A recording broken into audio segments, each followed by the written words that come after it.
Bonjour, merci d'être là aussi nombreux pour Livre en Marche 2025. Je suis Céline Puf-Ardichvili et je suis très heureuse d'animer cette conférence en particulier.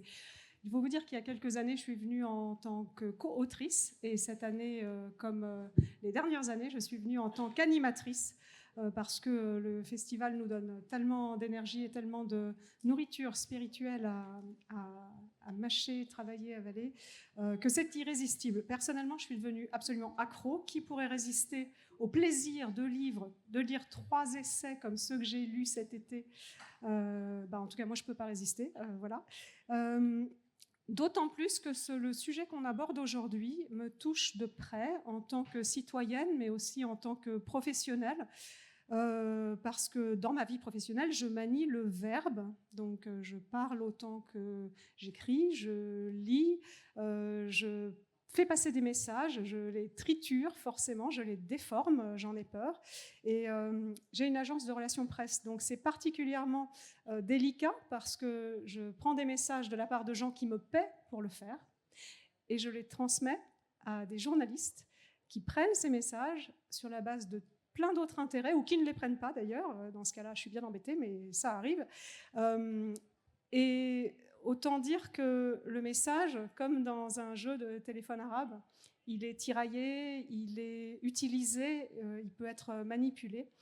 Donc voilà, c'est pour ça que quand Karen et Dominique m'ont proposé, les organisateurs du Salon Livre en Marche m'ont proposé ce sujet, j'ai trouvé ça absolument irrésistible parce que j'essaie de faire ce métier correctement sur le fond et sur la forme. Donc autant dire que le sujet de la vérité m'interpelle, me pose question tous les jours. En plus, je travaille sur les sujets de transition environnementale et transition sociétale. Et je ne sais pas si vous avez remarqué, mais ces sujets-là ne font pas consensus, également font l'objet de déformations et servent des intérêts dans tous les sens. Donc, dernièrement, 3 sénateurs ont tiré la sonnette d'alarme en disant que la désinformation climatique menaçait nos démocraties. Alors j'en viens à notre sujet donc proposé, que je vais vous lire afin de peser tous les mots, bien que je me doute que si vous êtes dans cette salle, c'est pas par hasard. Donc ça s'appelle « Dire la vérité, toute la vérité » ou la post-vérité, fake news, prime donnée aux mensonges, y compris au plus haut niveau politique ou économique, ou climatique, comme l'ont rappelé nos sénateurs, nous sommes entrés à l'ère de la post-vérité. Avec quelles conséquences? Pour aborder ce sujet, nous avons 1 heure, moins les 3 minutes de mon blabla, plus 15 minutes de questions-réponses, parce que j'espère que vous en aurez autant que j'en ai eu en lisant ces livres. Et donc nous avons des invités tous experts dans leur domaine, qui ont une lecture... Alors, ce qui m'a bien embêté, c'est qu'ils sont tous d'accord sur le sujet, mais que vous avez des façons différentes d'aborder ce sujet. Je trouve que leurs 3 visions, leurs 3 lunettes pour aller dans ce sujet sont très intéressantes. Alors, laissez-moi vous présenter rapidement. Vous pourrez corriger si vous le souhaitez. Attention, biographie express et forcément incomplète en mode question pour un champion. Je suis épistémologue. Ah, voilà, je savais que je buterais sur ce mot. Épistémologue. Ça commence fort. C'est l'étude critique des sciences. Je suis docteur en sciences de l'information et de la communication. Je suis experte et entrepreneur en innovation sociale et numérique et plein d'autres choses. Mais j'arrête de me prendre pour Julien Lepers, ça ne marche pas du tout. Carole Leipzig, dans ton dernier ouvrage « La dérive du réel », que je vous montre, parce que c'est la page pub de Livre en Marche, paru aux éditions de l'Aube, tu décris une mécanique implacable. Nous ne sommes plus ancrés dans le réel. Nous ne revenons plus au port, et ce n'est pas le fruit du hasard. Tu expliques comment nous évoluons dans des récits-mondes que tu appelles story world, façonnés par le storytelling médiatique, dont j'ai l'horreur et l'honneur de faire partie, évidemment, et qui brouille la limite entre fiction et réalité. Michael Lenné, je vais m'abstenir de faire Julien Lepers. Biographie en 45 secondes. Tu es maître de conférences en économie à Paris 8. Tu es un auteur prolifique. Tes champs de recherche sont très larges. Tu travailles entre autres sur les intuitions, les émotions, les croyances et sur l'économie écologique. On a eu un petit teaser du livre d'après. Ça va remuer. Donc, on ne sera pas surpris d'apprendre que dans ton ouvrage « L'ère de la post-vérité », paru aux éditions La Découverte, et que voici, tu démontres qu'à l'ère numérique que nous vivons, nous préférons croire en nos émotions, nos peurs, nos fantasmes, plutôt que dans les faits scientifiques. Et que c'est ce qui contribue, bien sûr, à la montée de la post-vérité. Et tu t'appuies sur des études en psychologie, en neurosciences et en économie des émotions pour analyser comment les algorithmes favorisent les contenus anxiogènes et, ce faisant, confortent nos convictions et nous enferment dans des bulles cognitives. Ce qui est affreux, c'est que tu démontres aussi qu'on adore être dans nos bulles cognitives et qu'on y reste bien au chaud. Thomas Huchon, tu es aussi un habitué de Livre en Marche. Tu es journaliste, réalisateur de documentaires et spécialiste français de la lutte contre la désinformation. Et tu pilotes le projet Anti-Fake News AI. AI comme Artificial Intelligence, donc de l'IA pour retrouver du réel en quelque sorte. Sur cette table ronde, on peut se poser des questions. Mais bon. Et j'ai trouvé que le paradoxe était énorme. Dans ton ouvrage « Résister aux fake news », paru aux éditions First, tu proposes un manuel de résistance quotidien face aux théories du complot en décryptant les 20 idées reçues les plus courantes. Alors, il y en a des très, très drôles, hein, vraiment. En plus, elles sont illustrées par Rodot. J'ai trouvé ça vraiment chouette. Donc, tu parles du réchauffement climatique, évidemment, des chemtrails et de la théorie du grand remplacement. Chaque chapitre expose l'origine de la théorie, ses promoteurs et propose des contre-arguments véridiques, tout en conseillant des attitudes positives, quelque part, pour favoriser le dialogue plutôt que la confrontation. Et donc, tu vises à armer le lecteur contre les arguments de tonton parano ou de tata crédule. Voilà. Donc, pour commencer du bon pied, Carole, Michael, Thomas, jurez-vous de dire toute la vérité, rien que la vérité? La main sur vos 3 livres, l'autre sur le cœur. Une autre main, voilà. Bref, on va avoir de la vérité, c'est promis, c'est juré. Merci à tous les 3. Ils l'ont juré. Ma vérité, en tout cas. Ta vérité, alors... Et pas toute ma vérité. Voilà, donc on y est, on est en plein dedans. Question 1. Est-ce que chacun d'entre vous pourrait donner l'objectif de vos livres respectifs? Parce que tous les 3 vous invitez à prendre de la lucidité critique, à interroger vos certitudes, à accepter la nuance, l'altérité, la contradiction, tant que cela reste fondé sur le réel. Mais j'ai envie de dire, qu'est-ce que le réel? Quelle est ta définition du réel? Je viens de vous faire Matrix, là, le premier. J'espère que vous avez vu. 1999. Bon, voilà. En gros, par quel bout avez-vous pris le chemin pour arriver à votre ouvrage et nous le partager? Et là, le plus dur reste à faire, c'est le moment de ma thèse en 180 secondes. Allez-y, qui commence? Personne ne veut commencer. Bah déjà, avant, tu vas pas me les compter dans les 180 secondes. Je vais vous dire bonjour, je suis contente d'être là avec vous tous. Merci de ton animation, merci de la bonne humeur, tout le monde. Alors, je pense qu'on sera tous d'accord sur une chose, sinon vous ne seriez pas là, et nous non plus, c'est que le réel existe. C'est-à-dire qu'il existe des faits, des données, des événements bruts, en dehors de notre conscience et de notre volonté. Ça porte un nom, en philosophie on parle de réalisme épistémique. Alors par exemple, l'effet brut c'est quoi? Il y a environ 300 corps dans une structure, presque tous les corps sont à un niveau, et sur un autre niveau, il y a 4 autres corps. Voilà. Maintenant, à partir de ces faits bruts, de ce réel, nous construisons tous une réalité. Et j'oppose ces 2 mots. Cette réalité, c'est une compréhension, une image, une représentation de ce réel. Par exemple, je pense que la plupart d'entre nous diront que nous sommes dans un festival, que vous êtes en train d'assister à une conférence. Il y a peut-être une personne, quelque part, qui pense que 300 personnes humaines ont été kidnappées par des reptiliens, que les reptiliens sont là et sont en train de faire des manipulations sur vous. Je confirme. Tu confirmes. Pour passer, tu es un reptilien, je le savais. Pour passer du réel à la réalité, comment est-ce qu'on fait? Eh bien, on utilise tout un outillage linguistique, une langue, narratif, un imaginaire, des connaissances. Et c'est comme ça qu'on passe de l'un à l'autre. Et cet outillage symbolique, c'est ce que j'appelle un récit-monde, en anglais un story world. C'est pas pour faire de l'anglais que je l'ai pris, c'est parce que le concept existe dans l'étude des récits qui s'appelle la narratologie.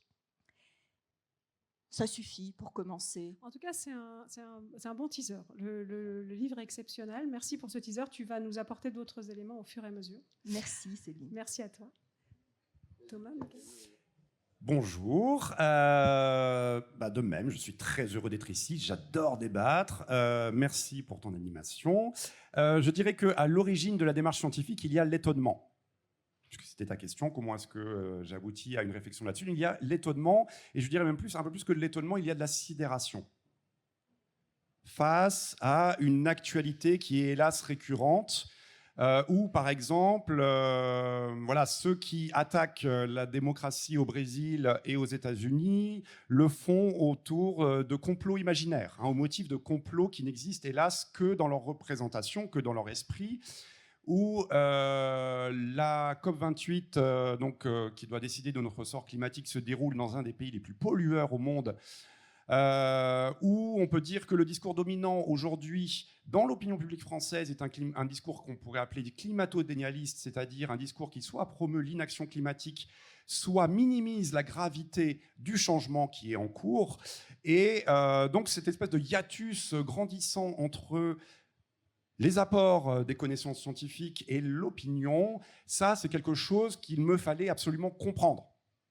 Je ne peux pas rester dans la déploration morose, je suis un intellectuel, et donc j'ai besoin de comprendre, et j'ai passé 3 ans d'études pluridisciplinaires, puisque ma spécialité de recherche, c'est vraiment comment on fonctionne, comment notre esprit fonctionne, comment nos émotions, nos intuitions, nos raisonnements, nos croyances, qu'est-ce qui les fait naître, qu'est-ce qui les fait évoluer. Merci. Thomas? Eh bien, à quoi il sert ce livre? Pour répondre à cette question, j'ai envie de vous en poser une. Est-ce que vous avez déjà vu des bébés pigeons?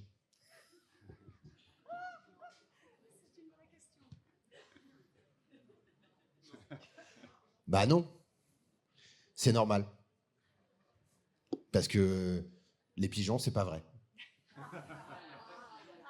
Birds are not real. Les oiseaux, c'est pas vrai. Entre 1947 et 1955, 7 milliards d'oiseaux ont été massacrés par la CIA afin d'être remplacés par des drones de surveillance. Bah ouais.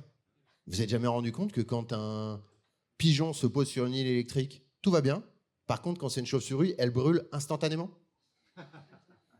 Et c'est parce que c'est des drones. Et c'est comme ça qu'ils se rechargent.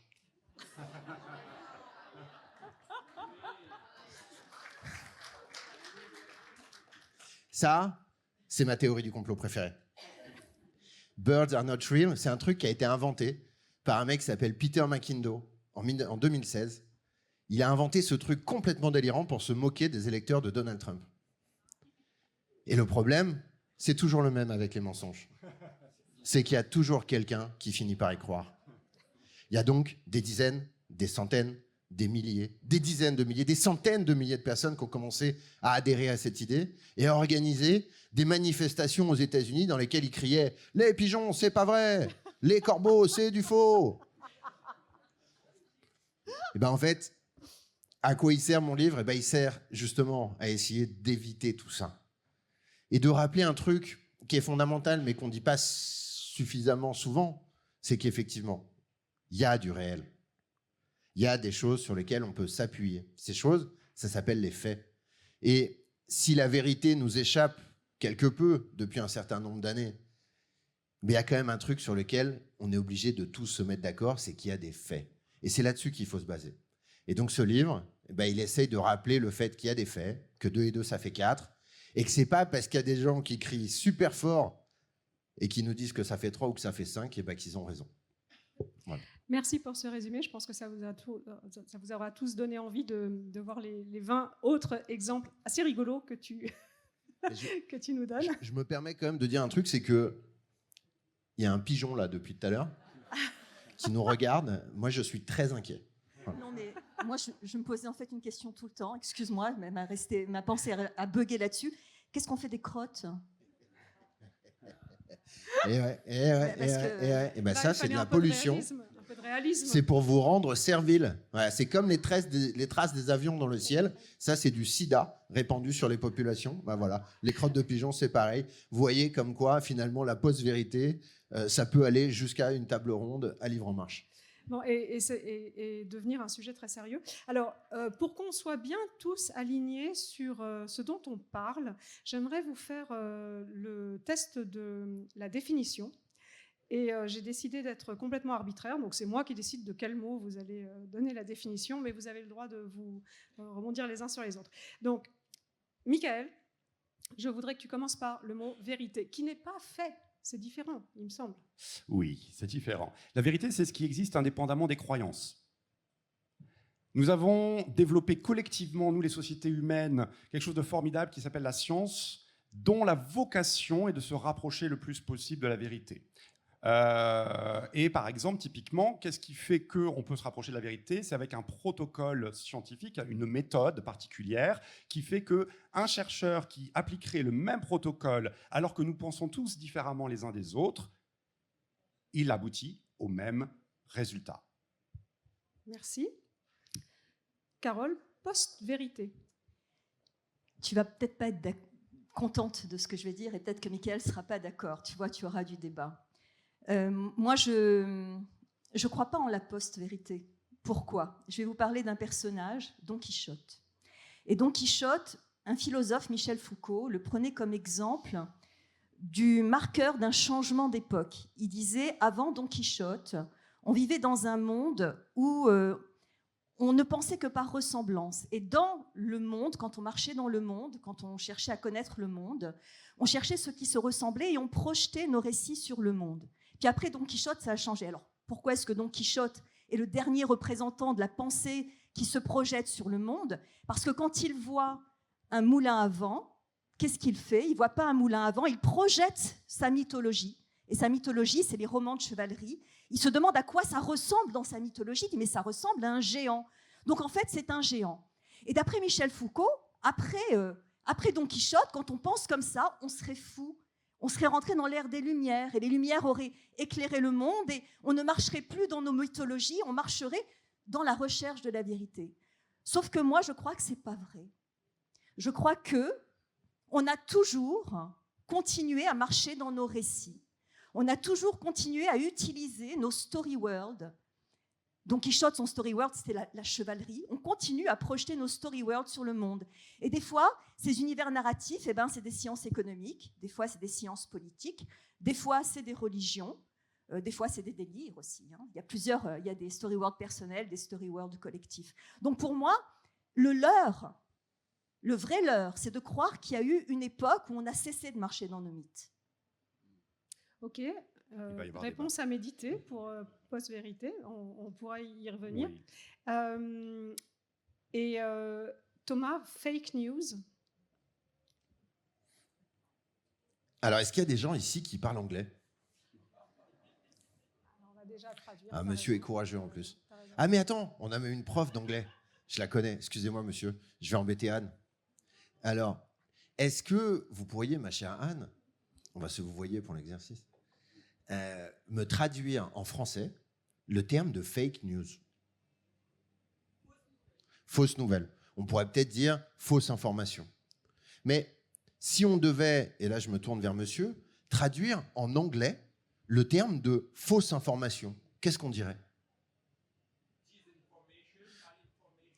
Ouais, on pourrait peut-être dire wrong news, false news. En tout cas, est-ce qu'on irait immédiatement sur le terme de fake? Pas forcément. Eh bien, pour une raison très simple. Les fake news, c'est pas du tout la même chose que les fausses informations. Les fake news sont intentionnelles. Elles sont fabriquées pour vous manipuler. Et elles n'ont pas de conséquences négatives pour ceux qui les diffusent. Les fausses informations sont dans l'immense majorité des cas des erreurs. Des erreurs éditoriales faites par des journalistes professionnels. Et elles ont des conséquences pour ceux qui les diffusent. Parce qu'ils doivent s'excuser, expliquer, publier des correctifs, respecter la loi française qui dit que quand il y a une information diffamatoire qui est publiée, il y a des conséquences. Pour nous, citoyens qui consommons de l'information, cette différence entre le faux et le fake, en réalité, elle n'a pas grand intérêt. Puisque nous subissons des mensonges qui sont diffusés. Et donc, c'est la galère. Mais si on essaye de réfléchir à ce phénomène, parce qu'on veut potentiellement le comprendre, peut-être qu'on veut y répondre, éventuellement même y trouver des solutions, et bien comprendre les motivations intrinsèques qu'il y a derrière, c'est très important. Monsieur Trump, par exemple, ne va jamais s'excuser d'avoir dit lundi que le Doliprane, pris par une femme enceinte, rendait les enfants autistes. Jamais il ne s'excusera de ça. À l'inverse, quand l'AFP vous dit que Martin Bouygues est mort alors que c'est pas vrai, ils sont obligés de publier un correctif. Et les journalistes qui ont fait ce truc-là, je vous jure que cette année-là, ils n'ont pas eu d'augmentation. Donc il y a une vraie différence entre les deux, qui est assez fondamentale, non pas pour comprendre ce que nous voyons, mais l'intérêt de ceux qui les fabriquent. Et c'est là-dessus qu'il y a une différence très importante. En réalité, les fake news sont pas du tout un phénomène nouveau, mais leur ampleur sont très nouvelles parce que nos manières de nous informer ont changé et que dans cette nouvelle manière de nous informer, eh ben, il y a un peu la règle du monde d'avant qui a sauté. Et donc, on a une absence de règles. Et dans l'absence de règles, bah, finalement, bizarrement, quand on donne la possibilité aux gens de dire n'importe quoi, eh ben, figurez-vous qu'ils disent n'importe quoi. Et surtout quand ils ont un intérêt à dire n'importe quoi. Ça, alors effectivement, il y a une deuxième couche, c'est que souvent, le fait de dire n'importe quoi, ça marche mieux que de dire des trucs très sérieux. En gros, votre petit cousin de 14 ans qui fait une chaîne YouTube sur la Terre est plate, oui, Jean-Kévin, on te voit, et bah, ça marche mieux que les grands discours de Thomas Pesquet qui revient de la Station spatiale internationale. C'est terrible. Mais alors, comme ça. on reviendra sur les motivations de ceux qui poussent quelque part ou qui insufflent ou qui créent ces fake news. J'ai une question à laquelle j'aimerais que vous répondiez très rapidement et qui est peut-être un peu naïve, mais j'aime bien les questions naïves.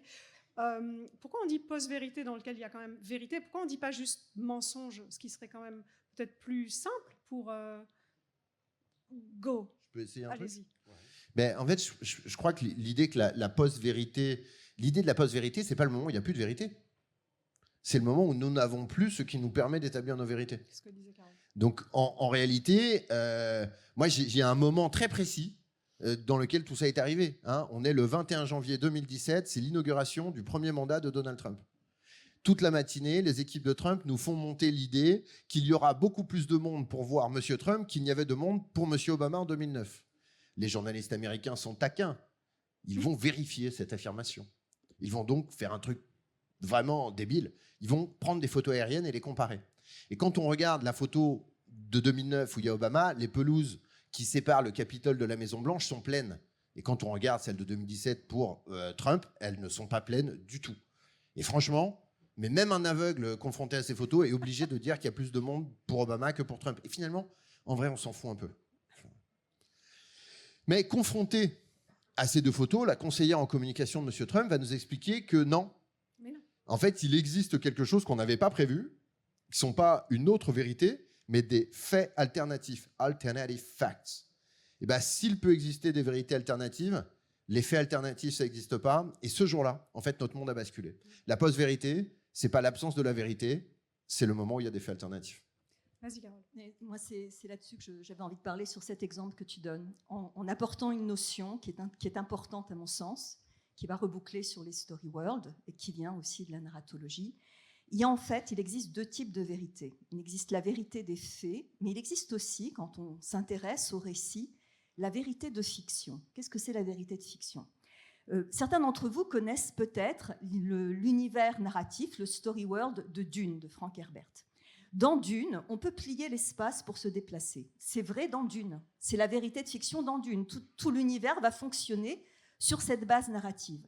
Sauf que si vous montez sur un building et que vous dites je vais plier l'espace et je vais descendre en pliant l'espace, vous faites un pas en avant, vous n'allez pas plier l'espace. Vous allez vous retrouver comme le pigeon. Enfin, pas comme le pigeon parce que lui s'est volé. Donc en fait, la vérité de fiction, c'est qu'à l'intérieur de Dune, dans ce story world, c'est vrai. Mais pas dans la vérité commune, dans la vérité des faits. Eh bien, pour les adeptes d'un monde de croyances, qu'il soit politique, religieux, économique, social, familial, pour eux, la vérité, c'est la vérité de leur story world. Donc, qu'est-ce que nous dit, comment est-ce qu'elle s'appelait, Kellyanne Conway. Kellyanne Conway, elle nous dit, mais c'est pas un mensonge, c'est la vérité de fiction de notre story world MAGA. Et à partir d'aujourd'hui, je vous demande de croire avec moi à cette vérité de fiction et de remplacer le réel du monde, d'avoir une réalité, on revient au mot de réalité. Je vous demande de construire avec moi la réalité MAGA, à partir du story world MAGA, comme Don Quichotte. Et dans notre monde où nous allons tous rêver ensemble, on sera les plus forts, les plus beaux, les plus extraordinaires, make us great again, et c'est juste un fait alternatif, puisque c'est le fait de ma vérité de fiction. Et on reviendra tout à l'heure, je pense, sur comment on fait pour croire tous ensemble. Oui, parce que c'est indispensable. Tu veux rajouter quelque chose, Mickaël? Ah oui. Vas-y, Mickaël. Donc, ce que l'on constate, c'est qu'il y a un dédain croissant pour les faits et des attaques contre la science qui sont véritablement massives, en plus à une époque où nous n'avons jamais, historiquement, dans l'histoire des sociétés humaines, été aussi formés. Et je dirais que le caractère véritablement plus neuf de l'ère de la post-vérité, c'est que, de plus en plus, on réfléchit avec un objectif qui n'est pas de découvrir la vérité. Et on a cet objectif-là parce qu'en chacun de nous, il y a dans l'inconscient des besoins psychologiques fondamentaux qui ne font pas forcément bon ménage. Certes, il y a en chacune d'entre nous ce qu'on peut appeler un besoin de vérité, où évidemment, il vaut mieux être dans le vrai si on veut connaître le succès dans nos décisions, mais quand il s'agit de réfléchir à des choses abstraites, le succès n'est pas évident. Il y a également en chacun de nous un besoin de sens, un besoin certainement de récit, un besoin de sécurité cognitive, où le monde est plus rassurant quand il a un sens, justement. Et un besoin d'affection, qu'on peut décliner en amour-propre, parce que la chose la plus difficile au monde, c'est de s'aimer soi-même. Et c'est sans doute une chose très importante. Et également d'attachement au groupe. Il faut que l'on fasse, qu'on se sente partie d'un groupe, et c'est ça aussi qui nous réchauffe. Et on peut réfléchir avec l'objectif de maintenir, de sauvegarder coûte que coûte certaines croyances, parce qu'elles sont importantes pour nous, importantes pour le groupe auquel on fait partie, importantes pour notre amour-propre. Et donc, c'est en fait cette instrumentalisation de l'intelligence. L'intelligence n'est qu'un outil. Et pour bien comprendre la post-vérité, il faut prendre conscience de ça. C'est un outil formidable. C'est un outil qui peut être d'une redoutable efficacité. Mais tout dépend de l'objectif avec lequel on mobilise cet outil, avec lequel on manipule cet outil.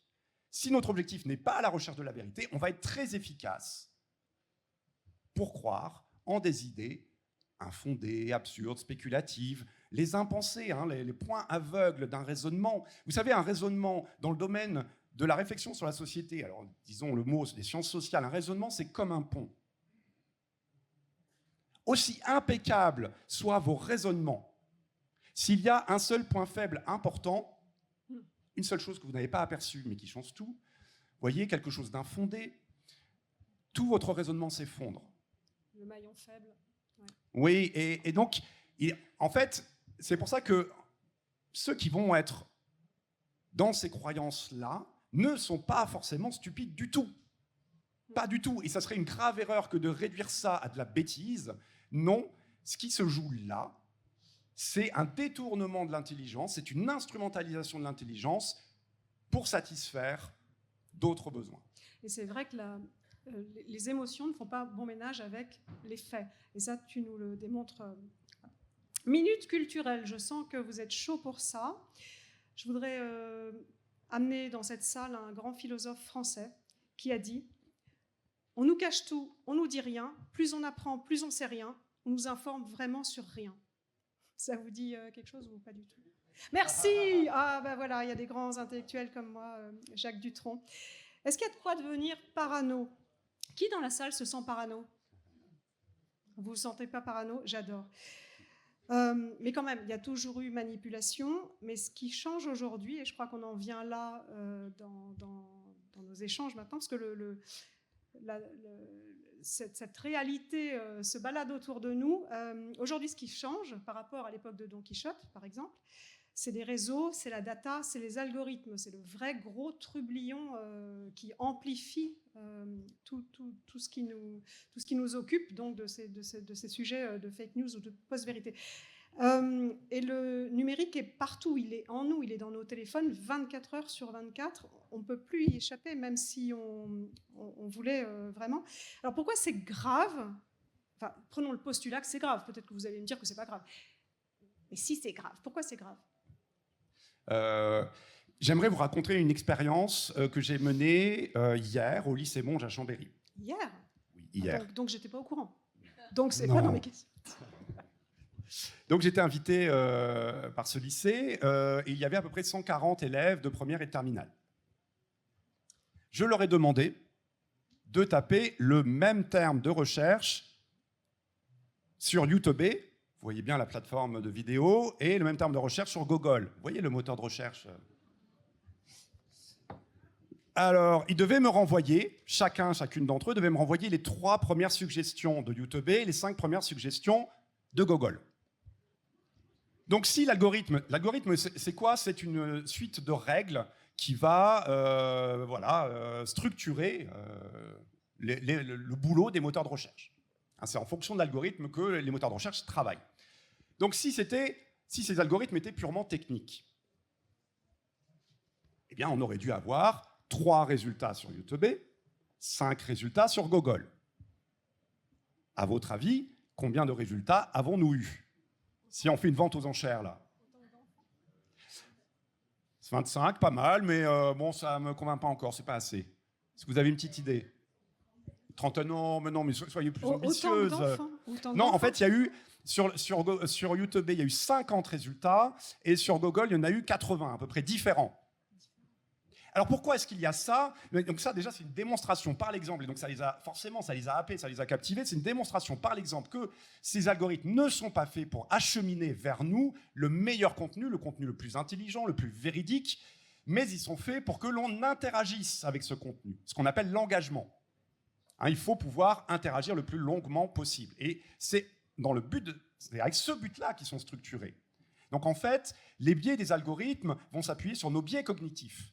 Et c'est avec notre complicité involontaire, on peut presque parler de servitude involontaire, qu'on va pénétrer sans qu'on en ait conscience dans une espèce, appelons pour l'instant, pour aller vite, une sorte de bulle cognitive, même si c'est plus complexe. Il y a des dynamiques plus complexes qui se jouent. Mais je ne vais pas monopoliser la parole, non. Je me tais. Tu ne te souviens plus de la question? Non. Désolé, je bats ma coupe. J'étais en train de me demander combien de résultats on avait. Non, mais pourquoi c'est plus grave? Il y a un avant-après algorithme. Pourquoi c'est plus grave? Je peux juste me dire parce que ça amplifie. Si tu veux, il y a plein d'autres questions après, donc tu peux faire court. Non, mais si on veut,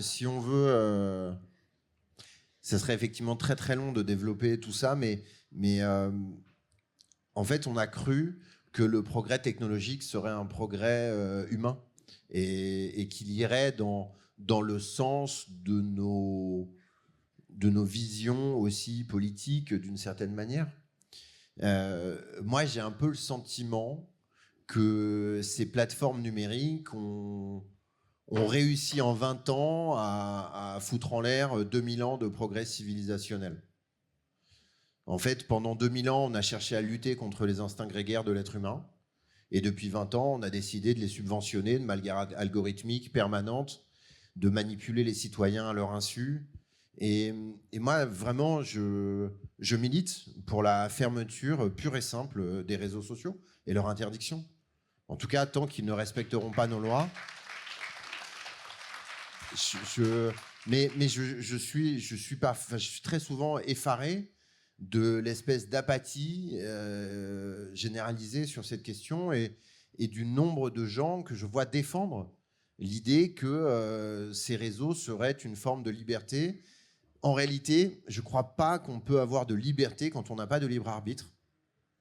Et ces réseaux, en fait, nous ont privés de notre libre arbitre. Et donc, je crois qu'il faut arrêter. Et quand on voit aujourd'hui, moi, j'ai été l'un des premiers journalistes à m'intéresser à l'affaire Cambridge Analytica. Et j'ai fait le premier documentaire sur ce sujet. Cambridge Analytica, c'est le plus gros scandale politico-numérique de notre histoire. C'est quand une entreprise a décidé de voler les données Facebook des citoyens américains pour les manipuler avec des fake news et faire gagner M. Trump. C'est l'entreprise qui a organisé la campagne autour du Brexit avec les mêmes résultats que vous connaissez. Et moi, quand je vois, par exemple, que cette semaine, la personne qui a été nommée pour être le régulateur des réseaux sociaux en Irlande, qui est le pays européen dans lequel tous les réseaux sociaux américains ont leur siège social, donc qui est la personne qui va réguler les réseaux sociaux pour la totalité de l'Union européenne, et ben cette personne, c'était la lobbyiste de Facebook qui a caché l'affaire Cambridge Analytica aux journalistes. Ben, j'ai envie de pleurer, je vous le dis. Et je crois qu'il va falloir qu'on change radicalement les choses. On est en train de laisser nos gamins se faire manipuler par un réseau social chinois. On est en train de laisser nos adolescentes avoir des envies de suicide parce qu'elles passent leur temps sur Instagram. C'est pas moi qui dis ça, hein. C'est une étude interne à Facebook qui montre que 16% des adolescentes britanniques ont des pensées suicidaires quand elles ferment l'application. Je voulais juste imaginer ce qu'on dirait d'un constructeur automobile dont 16% des voitures se crachent sur l'autoroute quand elles circulent. Est-ce qu'on le laisserait fonctionner? Non. Donc je crois qu'il faut arrêter. Et donc nous n'avons plus le choix. Il faut désormais dire non. Et quand on voit qu'en plus les patrons de ces trucs-là, à minima, sont les soutiens de Trump dans le bureau ovale, ou au pire font des saluts nazis à la tribune du CIPAC. Enfin, qu'est-ce qu'il faut pour comprendre qu'un salut nazi, c'est un salut nazi, quoi? Bah, on est dans une vérité alternative. Mais Où un salut ouais, nazi, ouais, c'est un mais- salut. Oui, mais Non, mais je sais bien. Là, cette semaine, on a Alex Jones, le principal complotiste de la planète, qui s'est fait la moustache d'Hitler. Le premier dans la salle qui me dit que c'est pour ressembler à Charlot, je vais m'énerver. Non, mais alors, j'aimerais bien poser la question suivante, et Carole, tu vas avoir plus de temps. Je ne peux pas répondre à cette Si question. tu peux. Pourquoi on dit... Voilà, vas-y. Oui, non, parce que en fait, je vais le prendre autrement que vous le prenez. D'accord. Moi, j'aimerais parler du mot habiter. Qu'est-ce que c'est habiter? Habiter, c'est être quelque part présent avec son corps, c'est travailler, se relier aux autres, consommer, étudier, aimer, être avec les gens, c'est être quelque part. Et moi, j'ai fait partie des gens qui ont construit Internet quand ça s'est construit. J'ai été une pionnière de la littérature, de la démocratie numérique.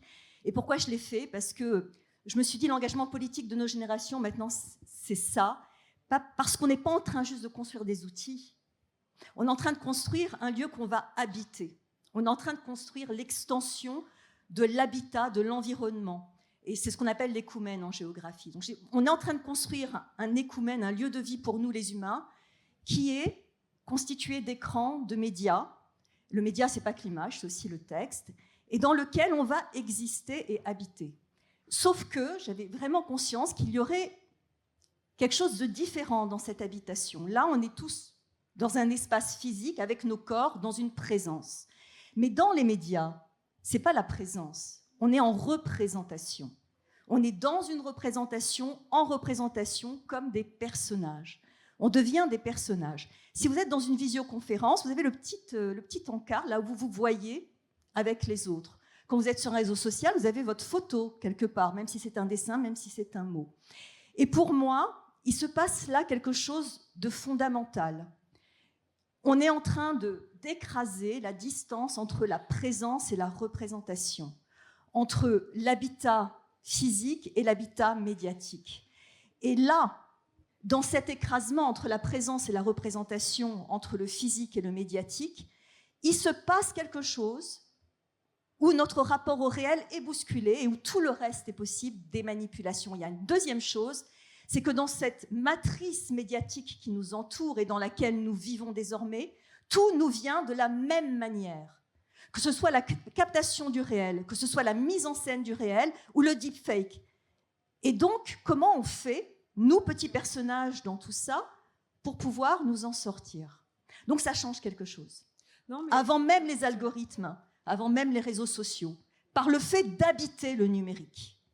On ne fait plus que, la seule chose qu'on ne fait plus dans le numérique aujourd'hui, c'est ce qui relève de la fonction biologique pure et dure, se laver, etc. Mais même l'amour, on peut le faire dans le réseau social. Pas dans le réseau social, mais dans le numérique. Non, tout à fait juste. C'est une composante de nos vies, mais pire encore, on devient une composante du système, comme tu le soulignes. Donc et quelque part, on est des victimes consentantes, c'est ce que tu dis aussi. On est dopé à l'issue de notre plein gré, responsable mais pas coupable. Et j'aimerais bien qu'on parle, parce qu'on connaît tous l'adage « si c'est gratuit, c'est toi le produit ». J'aimerais bien qu'on parle de à qui profite le crime. Il y a des gros intérêts derrière la data. Il y a des architectes invisibles du récit, facilités par le story world, comme tu le dis, Carole. Il y a des influences plus ou moins discrètes des lobbies qui ont intérêt à rajouter des couches et des couches d'informations pour qu'on ne s'y retrouve plus, comme le Flood the Zone de Steve Bannon. On le voit en politique, mais on le voit dans toutes les sphères. Il y a des grands gagnants dans cette stratégie. Il y a des grands perdants, et je pense que c'est nous. Et Thomas, tu l'as rappelé bien brutalement, mais c'est vrai. Il y a une logique d'un capitalisme du numérique qui tire profit de l'éloignement du réel qu'on est en train d'accepter quelque part.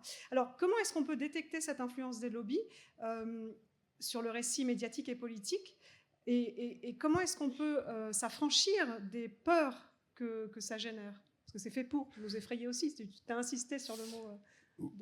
Oui, alors je ne pense pas que ce soit une question de lobby, c'est juste une logique structurelle. Si on essaie d'optimiser l'engagement, c'est-à-dire le fait que les utilisateurs et utilisatrices interagissent avec le contenu proposé, c'est parce que ces entreprises les entreprises qui conçoivent les algorithmes visent la maximisation des revenus publicitaires. Donc c'est une logique structurelle, ce n'est pas quelque chose qui va disparaître. Ce n'est pas en changeant de gouvernement que ça va disparaître. Donc ça, c'est déjà une première chose. Mais surtout dans cette logique d'engagement, en fait, ça pousse dans deux directions. Une première direction qui est celle de nous conforter dans nos croyances quand nous en avons, de nous séduire, de nous représenter le monde tel qu'on voudrait qu'il soit. Et une deuxième logique qui est celle de susciter en nous des émotions incontrôlables. Et il y a des émotions qu'on ne peut absolument pas contrôler, au premier rang desquelles la peur, l'indignation, la colère.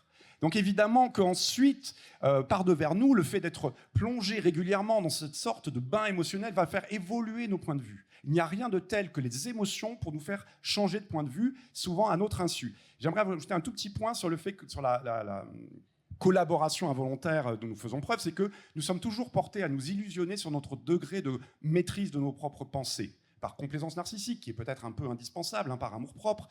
Je vous donne deux illustrations.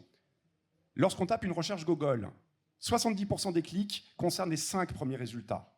On n'est pas à choisir soigneusement, non, mais là, ça ne va pas me convenir, non, je vais aller sur la 3e page, la 4e page, pour vraiment bien réfléchir. Non, ce n'est pas ça qui se passe. Et 70% des vidéos qui sont visionnées sur YouTube sont issues des suggestions algorithmiques.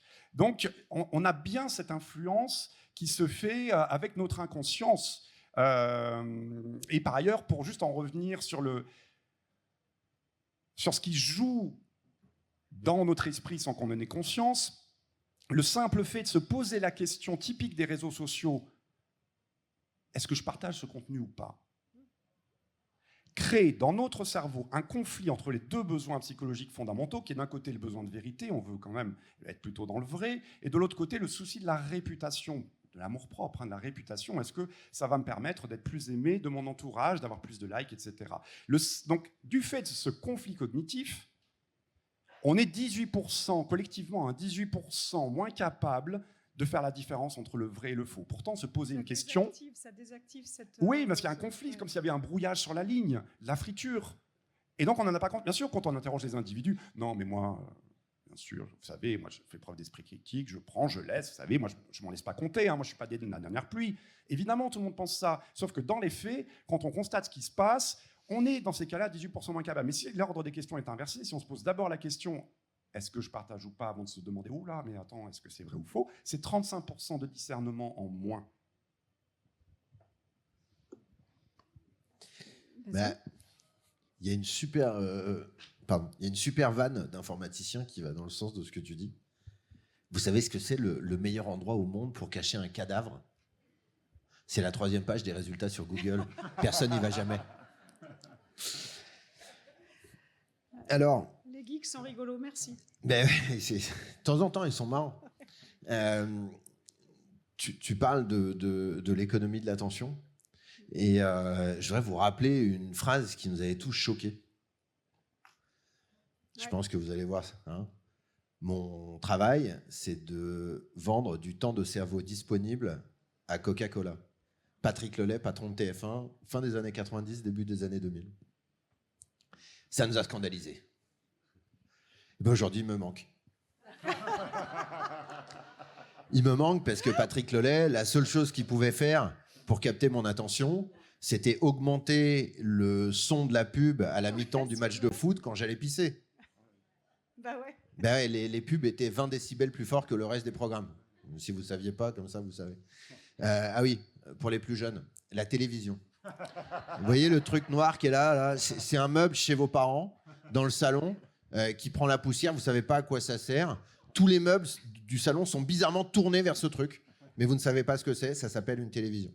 On parlera des DVD plus tard. Mais donc, moi, il me manque parce que la seule chose qu'il pouvait faire, c'était donc d'augmenter le son de la pub à la mi-temps. Monsieur Musk, Monsieur Zuckerberg, ils savent déjà que j'ai envie de pisser, moi je ne le sais pas encore.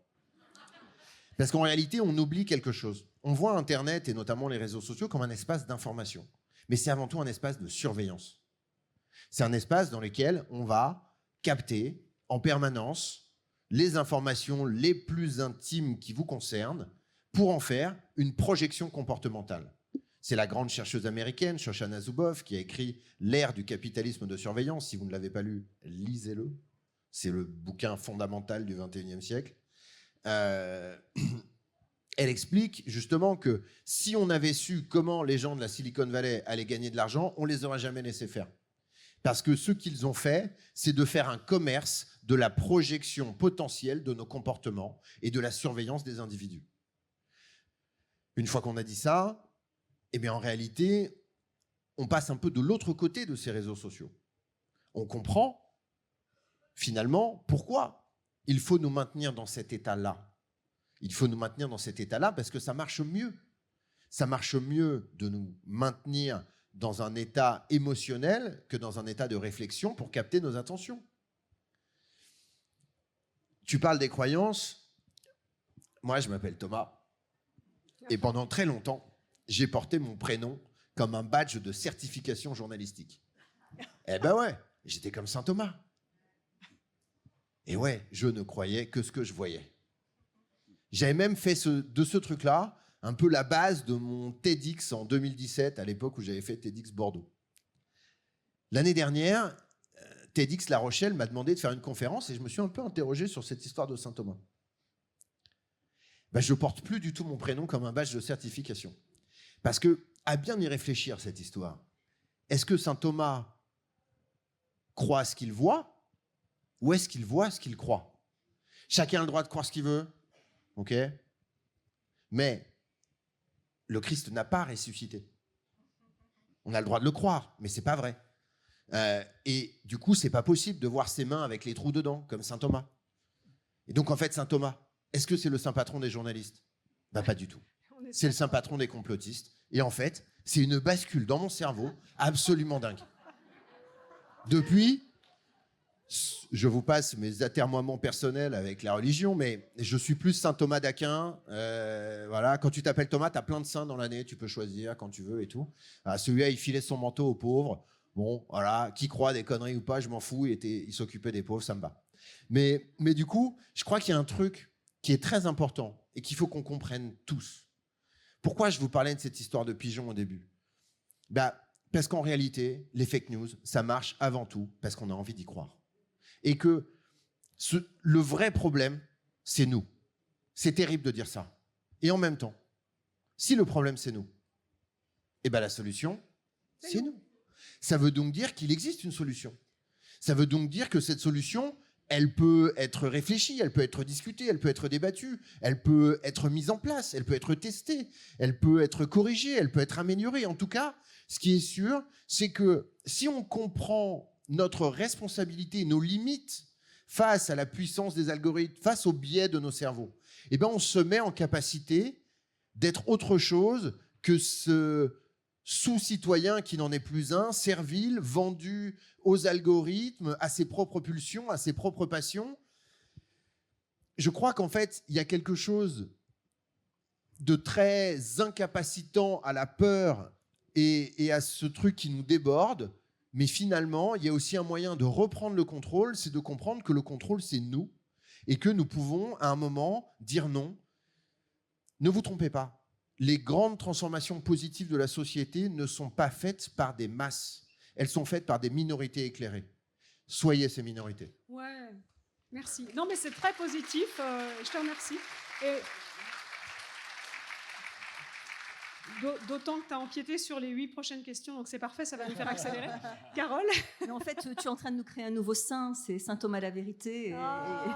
Saint Thomas Huchon.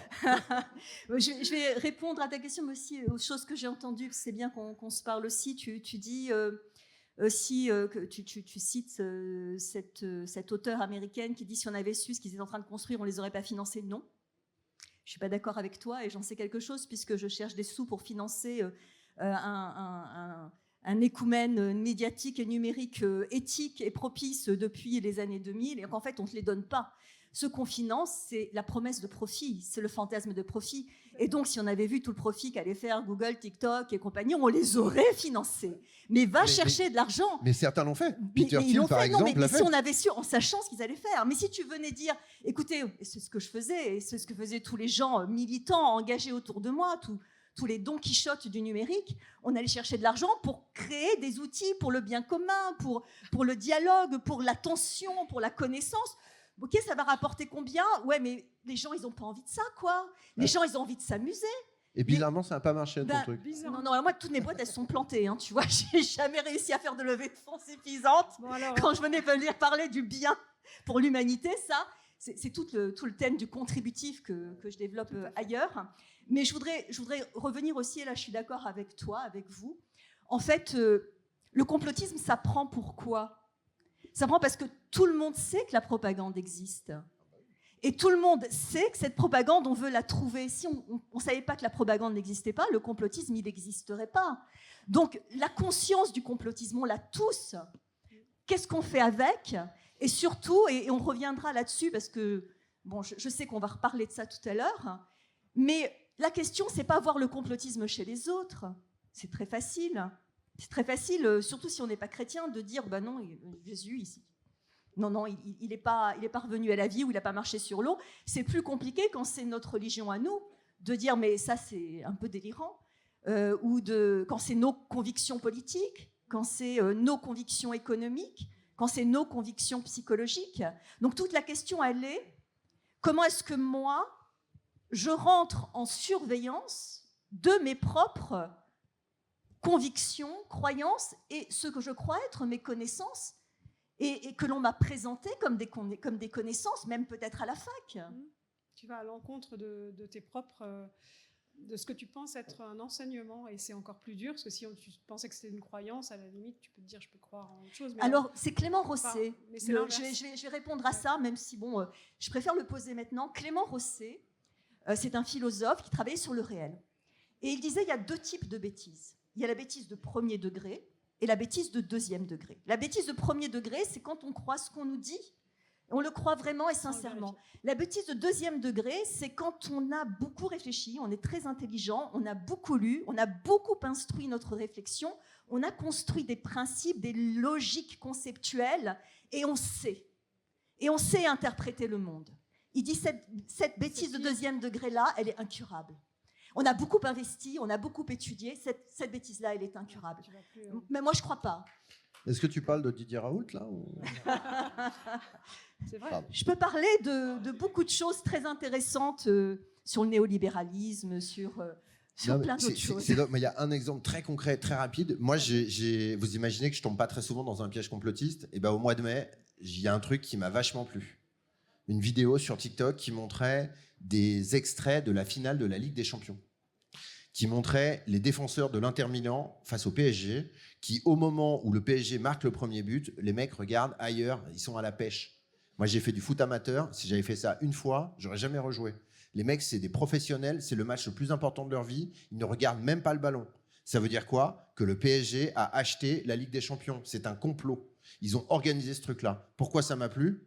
Parce que je suis pour Marseille, bien entendu, et que je déteste le PSG. Et donc, je voulais que ça soit nous qui ayons la Ligue des Champions et pas ces mecs-là. Hein, et donc, du coup, ça m'a hyper plu. Pourquoi? Parce que j'avais hyper envie d'y croire. C'est avant tout ça, le complotisme. Ça va dans ton sens. Alors, j'ai la mauvaise nouvelle de vous dire qu'il nous reste 10 minutes, que donc, parmi les 4 questions qui nous restaient, je vais arbitrairement, encore une fois, choisir ce qu'on va faire. Voilà, c'est pire encore. Merci, hein, sympa. Alors, on est d'accord, on est dans une évolution culturelle, sauf qu'elle est différente des autres. Hein. C'est pas comme la télé ou l'imprimerie, ce coup-ci on a perdu quelque part une partie de la bataille parce que ça va beaucoup trop vite, c'est beaucoup plus grand, c'est beaucoup plus en profondeur et je vous fais la conclusion puisqu'on n'a pas le temps de poser la question. Ça abîme notre capacité d'analyse et même d'empathie qui sont en train de partir down the drain avec ça. Et j'aimerais qu'on parle de démocratie. Le complotisme est un poison pour nos démocraties. Thomas, toi, tu parles de dictature des algorithmes dans ton livre. Michael, tu parles de la polarisation des sociétés. Carole, des story world façonnés pour qu'on affaiblisse, enfin, qui affaiblissent nos repères démocratiques. Mais est-ce que la démocratie lutte contre ces phénomènes? Je suis contente que tu nous aies permis d'éviter la question de la responsabilité individuelle, parce que celle-là, elle m'énerve en général. Et tu dis, quelque part, on peut, nous, lutter en tant qu'individu. Il y a aussi tout l'aspect sociologique qui fait qu'on ne lutte pas vraiment parce qu'on est embarqué dans des groupes qui ne luttent pas vraiment. C'est vachement difficile de s'extraire d'un téléphone portable quand le monde entier est conçu pour que tu consultes ton horaire de train sur le téléphone portable. C'est absolument affreux. Mais j'aimerais bien savoir comment les démocraties luttent contre ces phénomènes. J'aimerais savoir si la science a encore quelque chose à faire, vu ce que se prennent les rapporteurs du GIEC dans les dents à chaque fois qu'ils sortent un rapport. On peut se poser la question, visiblement, on rejette la science avec le réel et la réalité. Est-ce que l'école a une responsabilité là-dedans? Je pense que le boulot de prof, c'est un boulot de plus pour les profs, tout comme c'est un boulot de plus pour les parents. Et est-ce qu'on peut faire le poids? J'aimerais qu'on s'interroge sur le rôle des associations, des ONG, des militants. Il y a eu la semaine prochaine, j'ai vu qu'il y avait à l'ONU des ONG qui allaient lancer un appel mondial pour fixer les lignes rouges. Alors les lignes rouges, je pense que les acteurs des GAFAM, ils s'en foutent complètement, ça fait bien longtemps qu'ils sont passés dessus, mais bon. Il y a le droit. Le 11 septembre dernier, il y a donc eu ce rapport de 276 pages sur TikTok. Tu le sais, Thomas, parce que tu as été auditionné sur les effets psychologiques de TikTok sur les mineurs, avec une ambition de mettre fin à la toute-puissance des algorithmes, depuis l'Assemblée nationale française, avec une proposition pour un pluralisme numérique. On se demande si c'est encore possible. Moi, j'aimerais me dire qu'on peut résister, et j'aimerais encore plus croire, puisqu'on est dans la croyance, que la démocratie va nous aider à lutter pour elle-même. On en est où exactement là, de cette lutte? La démocratie est probablement le système politique le moins armé pour se défendre lui-même. Ouais. Donc, et probablement parce que quand on vit en démocratie, on imagine systématiquement que c'est établi. Alors que, et ça fait un peu appel à mes travaux avant. Moi, avant les faux complots, je m'occupais de vrais complots. J'ai vécu au Chili et j'ai écrit la première biographie en français de Salvador Allende. Donc les histoires de vrais complots, ça m'intéresse. Et donc l'idée que la démocratie est un bien qu'il faut sans cesse défendre, ça me parle un peu aussi.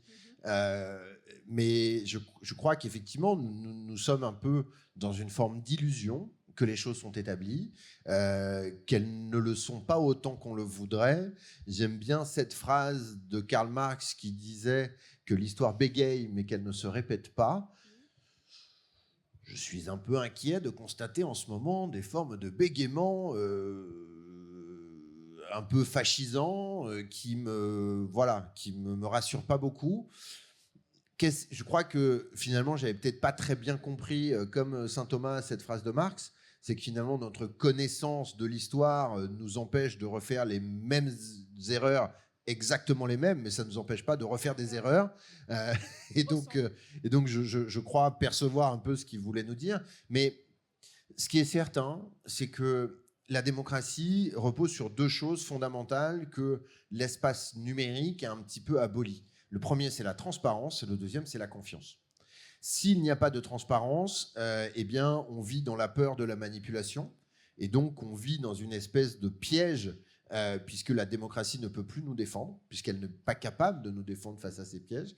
Et le deuxième, c'est qu'effectivement, si on se retrouve enfermé en permanence dans nos propres croyances, à ne voir que des gens qui pensent comme nous, en fait, on ne supporte plus les autres. Moi, mon problème de la circulation de ces mensonges, c'est pas tant le fait qu'il y ait des mensonges, il y en a toujours eu, mais c'est le fait qu'à un moment, si nous ne partageons plus les faits, nous ne pouvons plus vivre ensemble.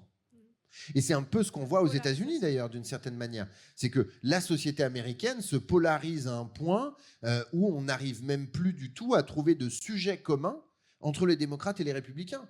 Ce qui était le cas pourtant dans les années 80, dans les années 90. Il y avait tout un tas de sujets sur lesquels ces deux partis avaient des positions qui n'étaient pas communes, mais qui étaient conciliables. Aujourd'hui, c'est plus du tout le cas. Et ça montre que il y a une vraie difficulté. Il y a un bouquin merveilleux qui est un roman de Douglas Kennedy qui s'appelle C'est ainsi que nous vivrons, qui imagine l'Amérique en 2045. C'est pas très encourageant, et en même temps, quand on regarde ce qui se passe, il n'y a pas énormément de raisons d'être hyper optimiste, quoi.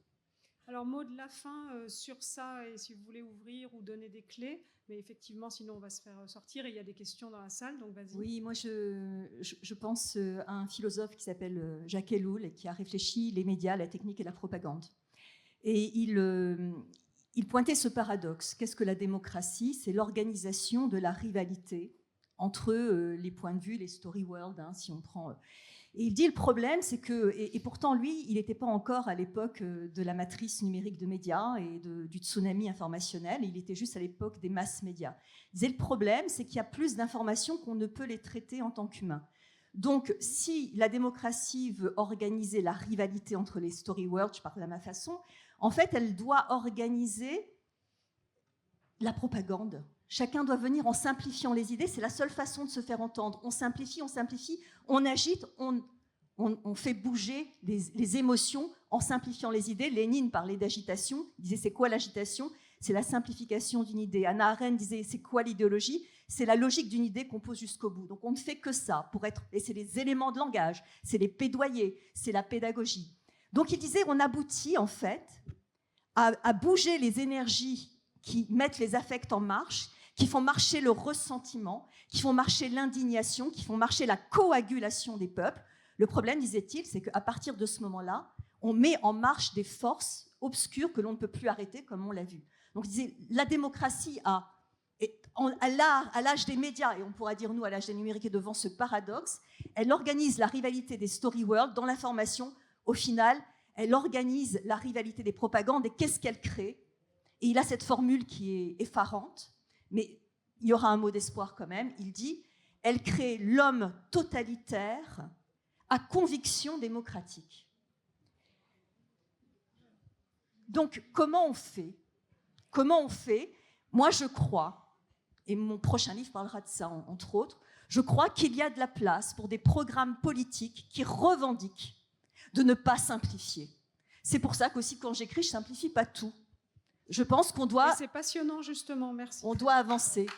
On doit refuser la simplification. On doit dire « Je ne vous traiterai pas comme une machine émotive. Je ne vous coagulerai pas. Je ne vous indignerai pas. On va continuer à parler les uns avec les autres et à faire autre chose que de la simplification propagandaire. »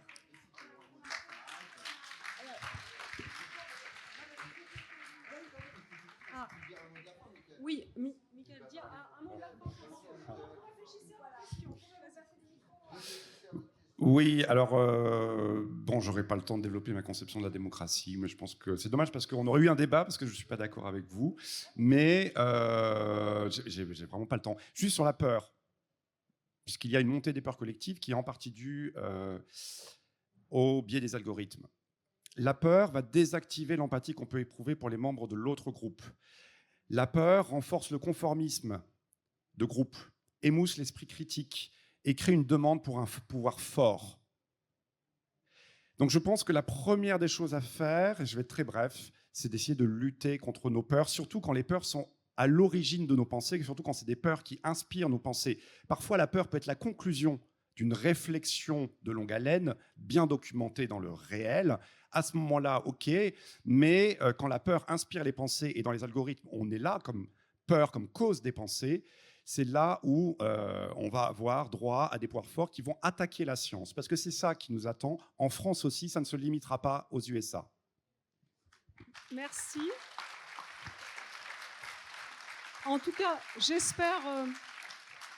merci pour votre attention. J'espère que cette introduction vous donnera envie d'aller plus en avant et de vous plonger dans les livres de nos invités aujourd'hui. En tout cas, moi, je m'y suis perdue avec plaisir. Vos questions. Merci. Vraiment, merci pour votre contribution, surtout vous, madame. J'ai aimé le propos un peu plus nuancé que pour certains autres. Désolé, Thomas, je trouve que tu es un peu trop caricatural dans beaucoup de choses que tu fais. On aurait besoin de plus de discussions et de s'accorder sur des choses. On parle de la peur comme si seuls les réseaux sociaux étaient les véhicules de la peur. Moi, je viens de vivre 5 ans qui ont été catastrophiques. Je ne suis pas sûr qu'il y ait eu que les réseaux sociaux qui étaient là pour ça. Les médias mainstream ont été des vecteurs de peur importants. Les politiques ont été des vecteurs de peur importants. Alors oui, il y a des choses à faire sur les réseaux sociaux. Et oui, mettons beaucoup plus d'amour dans les réseaux sociaux, beaucoup plus d'empathie, d'humanité dans les réseaux sociaux. Mais regardons-nous aussi le nombril au sein des médias mainstream pour faire en sorte que la peur ne soit pas à chaque fois le seul moteur. Et petit point complémentaire, je ne vais pas me faire que des amis, et c'est dommage, mais on nous a dit, il y a peut-être une seule chose dans le narratif qui pourrait me permettre de comprendre que je suis passé à côté. Si je vous dis tous vaccinés, tous protégés, est-ce que vous y croyez encore aujourd'hui et en quoi ça remet en cause le narratif de ces 5 dernières années? Merci. Alors, juste sur les médias mainstream, ou les médias en général, la presse traditionnelle, il a été démontré que en fait, les journalistes français se servent de X comme d'un sismographe de l'actualité, comme d'un baromètre de l'opinion publique. Ils sont présents sur les réseaux pour deviner ce que doivent être les tendances. Et il a été prouvé par des calculs mathématiques scientifiques que toute hausse des tendances sur X se traduit par une probabilité très forte que le sujet soit traité dans les médias traditionnels. Et donc, en fait, l'influence du cyberespace, l'influence des réseaux déborde largement le cyberespace. Et ça pousse dans la même logique les médias traditionnels. Il y a un cas récent qui explique très bien que les réseaux sociaux en fait débordent bien au-delà par leurs problématiques dans le monde réel. Le premier truc, c'est que on se dit souvent que BFM va être en concurrence avec CNews, avec LCI. En réalité, BFM, il est surtout en concurrence avec TikTok, parce que quand vous regardez BFM, vous avez TikTok dans les mains. Et il y a une affaire récente qui montre bien que ce qui se passe sur les réseaux déborde dans le monde réel. On est en octobre 2023, et il y a un méga buzz sur les punaises de lit. Vous vous en souvenez tous? Il y avait des punaises de lit partout à Paris. Les mecs, ils voulaient même plus s'asseoir dans le métro. Une dinguerie. Et bien, ce truc-là, c'est pas vrai. C'est une opération d'influence des services secrets russes. Comment ils ont fait? Ils ont fait ce qu'on appelle de l'astroturfing. Il se trouve que tous les jours, vous pouvez regarder, tous les jours sur Twitter, il y a entre 15 et 30 tweets qui parlent de punaises de lit. On est le premier pays touristique au monde. Bien entendu, il y a des punaises de lit. Il se trouve que je travaille, moi, avec la SNCF sur les questions de fake news et qu'ils ont exactement le même nombre de cas de punaises de lit depuis 10 ans à l'unité près. Il n'y a pas du tout eu un pic en octobre 2023. C'est pas vrai. Qu'est-ce qui s'est passé en octobre 2023? Il y a 400 bots russes qui sont arrivés sur Twitter et qu'on fait en 4 minutes 10 tweets chacun. Punaise de lit, il y a des punaises de lit, punaise de lit, il y a des punaises de lit. Qu'est-ce que ça a fait? Ça a envoyé un signe ultra fort à l'algorithme de Twitter qui a pris ce sujet et qui en a fait un trending topics, un sujet en vogue. On est lundi matin, il est 7h30, le patron de BFM TV arrive au boulot. Qu'est-ce qu'il fait pour choisir les sujets de la journée? Il se fait un petit café, il dit tiens, on va regarder ce qui se passe sur Twitter. Oh putain, Jean-Pierre, il y a les punaises de lit là, ça buzz. Et puis attends, les punaises de lit, c'est concernant. Hein. Ça, les Français, ils ont besoin qu'on leur en parle, les punaises de lit. Ouais, t'as raison. Allez, vas-y, appelle Jean-Kévin, dis-lui de prendre sa caméra. Il va aller dans les trains, il va me filmer les punaises de lit. Il va aller dans les cinémas, il va me filer les punaises de lit. Et derrière, c'est terminé. Pendant 2 semaines, on vous parle des punaises de lit. Et la conséquence là-dessus, c'est que déjà, on s'est fait niquer d'un point de vue informationnel. L'image de la France à l'international à 6 mois des JO, je ne vous raconte pas, mais plus improbable.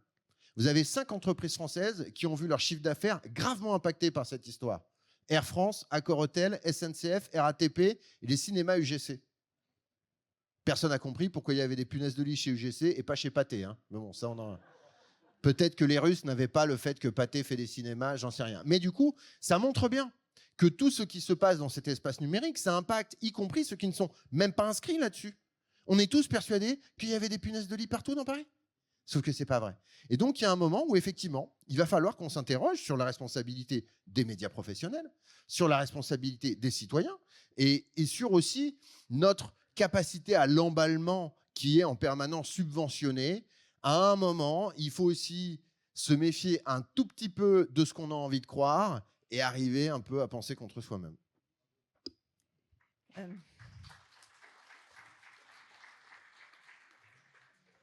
Moi, je voudrais revenir à un aspect que tu détailles beaucoup aussi dans ton livre et à quelque chose que tu as cité. Tu as parlé de Cambridge Analytica. Cambridge Analytica, ça a été financé par Mercer, qui est un milliardaire.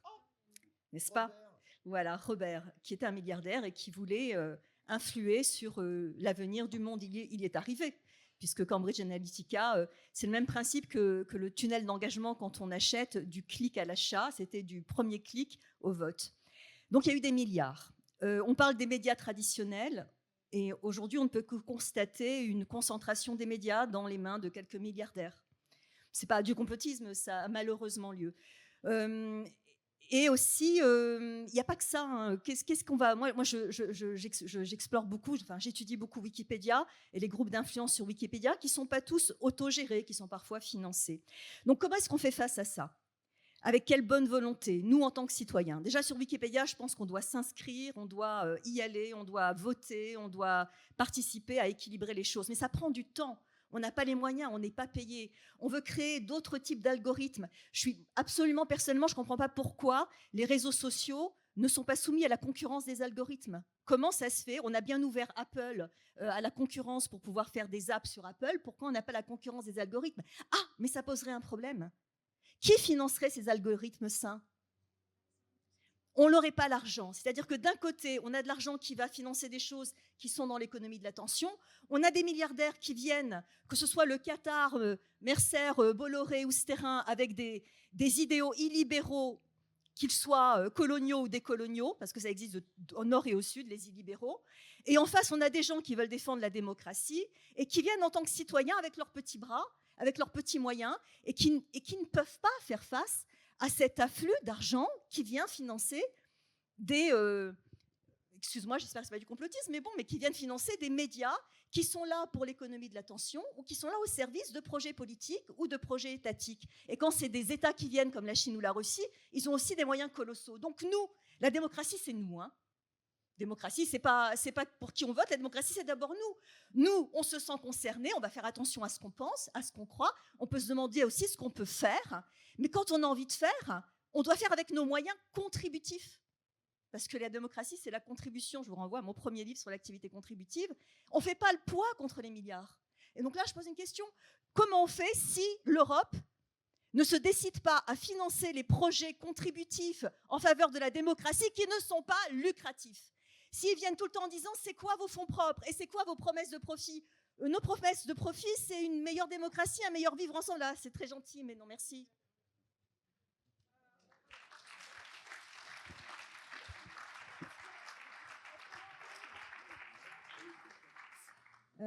Oui, bonjour. Alors, merci beaucoup. Effectivement, c'est très intéressant votre conférence, d'autant que moi, je suis très concernée par le sujet avec une fille qui est tombée vraiment dedans, autour des algorithmes de scarification et autres. Donc, j'y suis extrêmement sensibilisée. Puisque la solution, c'est nous. Et justement, je rebondis sur ces filles, ces adolescents et ces enfants. Ça passe par l'apprentissage. Alors, vous l'avez évoqué à un moment donné, justement, l'éducation, l'apprentissage. La conférence d'avant faisait aussi état du fait que la France est toujours en retard sur tout. Elle a toujours un wagon de retard sur l'éducation, ce que j'en suis convaincue aussi.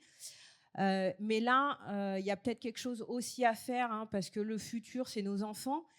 Moi, je suis bien contente. Les réseaux, de toute façon, il va falloir faire avec parce que c'est comme ça. Même vous, Monsieur Huchon, vous êtes sur LinkedIn. Donc, à un moment donné, de toute façon, ça fait partie de notre quotidien. Donc, peut-être que la solution passe par l'apprentissage, l'éducation. Qu'est-ce que c'est que ces croyances ? Qu'est-ce que c'est que ces convictions ? Qu'est-ce que c'est qu'un biais cognitif ?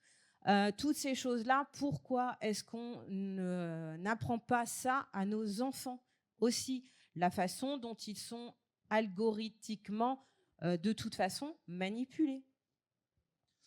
Je suis d'accord avec vous, madame. J'en ai mais je ne peux que aller dans votre sens. Moi, j'ai fait la dernière fois que je suis venu à Livre en Marche en 2022 pour présenter un autre livre. J'avais écrit déjà un plaidoyer pour inscrire dans l'éducation des savoirs fondamentaux, dès l'école primaire, l'éducation aux médias et l'éveil à l'esprit critique, en tout cas l'éducation à la culture numérique. Apprendre à lire, à compter, à écrire, c'est fondamental, on est tous d'accord, il n'y a pas de problème là-dessus. Mais vu que là où ils vont lire, écrire et compter, c'est l'espace numérique, il faut les apprendre à décrypter tout ça. Et il y a des tas de données scientifiques qui montrent que si on le fait très tôt, il y a vachement moins besoin de le faire très tard. D'ailleurs, c'est un peu une régionale de l'étape. Elle s'appelle Rosemary Farinella. Elle est à Taninges et elle a, développé des projets pilotes en CM1, CM2. Elle a gagné des prix de l'UNESCO, des meilleures initiatives pédagogiques. Je vous conseille de vous intéresser au travail qu'a fait cette femme-là et qui sont notamment dans des vidéos sur YouTube avec hygiène mentale. Ben oui, à un moment, c'est le lieu de la conversation. Hein. Voilà. Mais pardon, excusez-moi. Oui, alors en tant qu'enseignant en première année de licence, je donne des cours d'autodéfense intellectuelle. Juste, l'esprit critique, c'est comme un muscle, ça s'entraîne. Et donc, quelques petites choses. Déjà, demandez-vous quand vous entendez quelque chose, si c'est une affirmation ou une démonstration. Voilà, ça peut être déjà très bien. Demandez-vous également si l'argumentation est ad hominem, c'est-à-dire qu'au lieu de faire une réfutation de fond, elle vise l'auteur de la pensée. Là, vous pouvez tout de suite rejeter une argumentation ad hominem. Hein. C'est pour une pensée est vraie ou fausse pour des raisons qui n'ont rien à voir avec son auteur. Hein. Elle est vraie ou fausse en elle-même. Est-ce que, par exemple, en matière économique, l'argumentation, elle n'est pas causale, mais elle est morale, hein? Est-ce qu'on a remplacé l'argumentation causale par une argumentation morale? Vous pouvez vous poser ce genre de questions. Vous pouvez vous demander si, par exemple, ce que j'entends et ce qui me semble faux, dans quel contexte ou à quelles conditions ça pourrait commencer à devenir vrai? Et inversement, ce que je crois vrai, dans quel contexte ou à quelles conditions ça peut commencer à devenir faux? Vous voyez, c'est en se posant régulièrement ce genre de questions qu'on entraîne son esprit critique et c'est extrêmement important. Merci. Ça sera une phrase. C'est le mot de la fin. Pour avoir de la démocratie, pour avoir un monde commun, c'est-à-dire de la vérité, il faut que l'on puisse se parler et qu'on ait envie de se parler. Donc pour moi, ce qu'on doit apprendre avant tout, c'est la conversation. Merci pour ce mot. Conversation dans le hall des auteurs, dès maintenant, pour aller rencontrer en vrai. C'est le mien, merci, tu me le dédicaceras également. Merci pour votre attention.